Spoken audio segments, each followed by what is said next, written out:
How is it going, everybody? I'm Sam Lee, reading for writer Leonid Melikhov, and welcome to Gaming Instincts.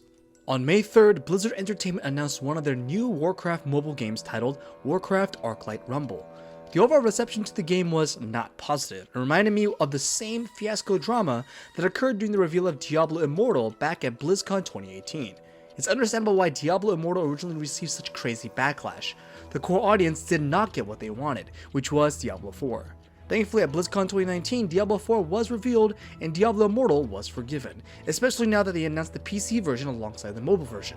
With that said, why do fans of Blizzard and Warcraft hate Warcraft Arclight Rumble so much? For one, the majority of the people thought that the Warcraft mobile game was going to be tied to the pet battle system in World of Warcraft. While there is a rumored Pokemon-style game in the Warcraft universe for mobile, Blizzard has made it clear even before the announcement that none of the Warcraft mobile games are connected to World of Warcraft in any shape or form. The only way those titles are related is simply by being in the Warcraft universe. Those who are anticipating a more traditional return for the RTS Warcraft formula were also upset and responded with comments in the official YouTube video. Some comments included, "My boy, look how they massacred my boy," followed by official announcement of the death of Blizzard, and the icing on the cake, someone just put Blizzard out of their misery. While I can somewhat understand their disappointment, what I don't understand is what they honestly and truly expect out of a Warcraft mobile game. A full-fledged World of Warcraft MMO? Good luck running dungeons and 20-man raids on your phone or doing 3v3 ranked arena using your hands and a single finger to tap your abilities. Did you want a Warcraft kart racer and race as Jaina against Thrall? Or some sort of Farmville Warcraft style where you could raise chickens in Westfall and protect them from coyotes and murlocs? It baffles me what the majority of the fans are honestly expecting out of a mobile game. Yes, phones are powerful these days, but mobile gaming has never been anything super hardcore, graphically intensive, or seriously competitive. Mobile gaming has always been about quick and casual fun. Some of the most popular genres are tower defense and kingdom building games that have both PvE and PvP components. Then you have games like Idle Heroes that are well designed, have beautiful art styles, and are just fun to watch.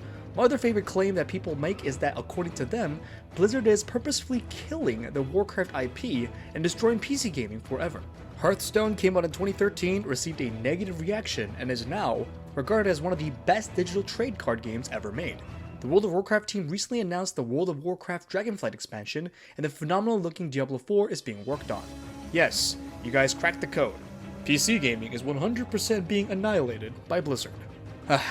With that rant out of the way, let's talk about how Warcraft Arclight Rumble looks like it's going to be a ton of fun. First and foremost, I like the art style. I never thought that a blocky looking orc or gnolls could look so good.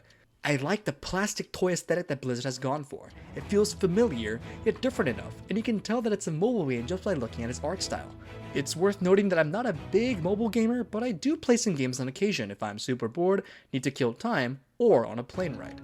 The gameplay loop seems to be basic, and that's not necessarily a bad thing. You get to choose and play the 5 different families that the game includes, such as the Alliance, Horde, Undead, Beasts, and Blackrock. Each of the families has different units that are good at doing certain things, and then there are the leaders that have their own builds and abilities.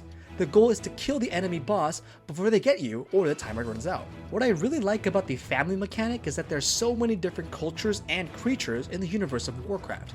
Eventually, they'll add additional families with their own units and new leaders including the Naga, Night Elves, and many more. I mean, what's a Warcraft game without the Naga and Night Elves, right? The strategy comes into play when it gets more challenging to defeat the boss. You must figure out the best combo against certain enemies and which leaders have the best abilities for a particular map and situation.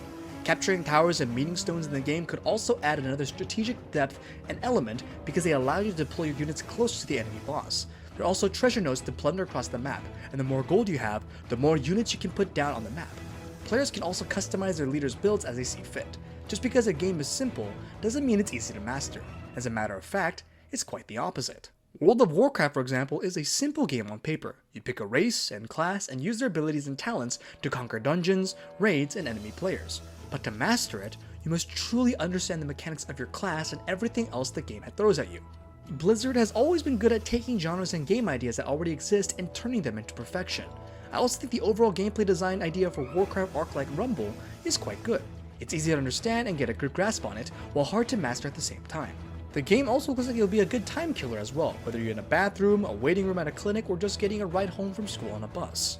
Mark my words, despite the negative reaction to Warcraft Arclight Rumble, I do believe that once it releases and people get to play it, it will be a good and fun little game to play casually, solo, with your friends, guildmates, and of course, against them as well. The point I'm trying to make is, fellas, try to have a bit more of an open mind and be a bit more accepting of the team's decision on what they decide to create. Just because it's not what you wanted or expected, does not mean that the game will be bad or not fun to play. Sure, you'll have all the right to dislike it based on what's being shown, but at least give it a shot when it becomes available. It is free to play after all. Still think Warcraft Arclight Rumble is going to be a disaster? If so, please change your mind and let us know why you think the game is going to suck and why you're disappointed in the comment section below. If you enjoy this type of content, don't forget to like and subscribe for more videos like this. This has been Gaming Instincts, and I've been Sam Lee, and until next time.